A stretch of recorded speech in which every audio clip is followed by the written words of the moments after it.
Detvianská huta je jednou z najvyššie položených obcí Podpoľania. Jej chotár sa rozprestiera na 1565 hektároch v trojuholníku Hriňová, Látky, Lom nad Rimavicou v oblasti Slovenského Rudohoria. Nadmorská výška sa pohybuje okolo 900 metrov. Obec nemá dlhú históriu, pretože vznikla len v druhej polovici 18. storočia z detvianskych lazov Komárno a Bratkovica a z osady pri niekdajšej sklárni.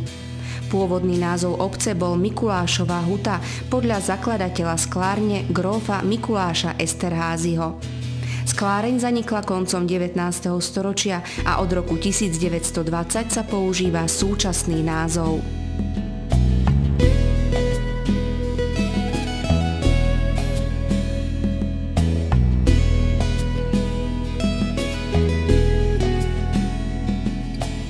Dominantou obce je neskoro klasicistický rímskokatolícky kostol Nanebovzatia Panny Márie.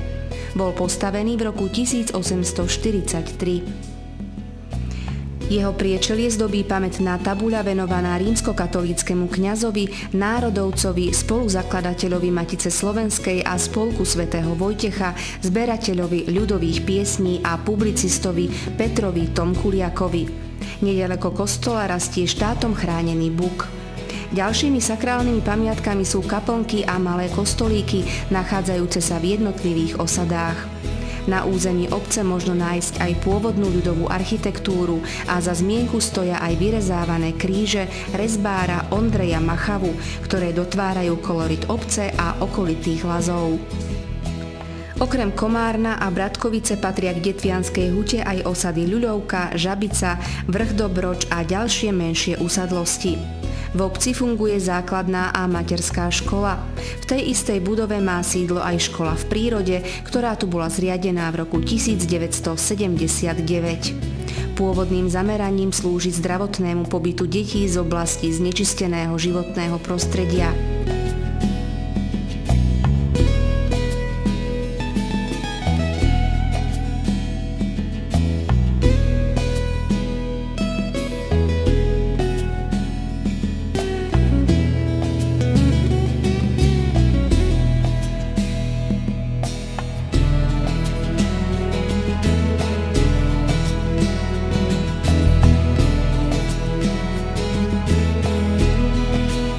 Okolitá príroda, jej ticho a plody sú vyhľadávané aj turistami, chalupármi či hubármi.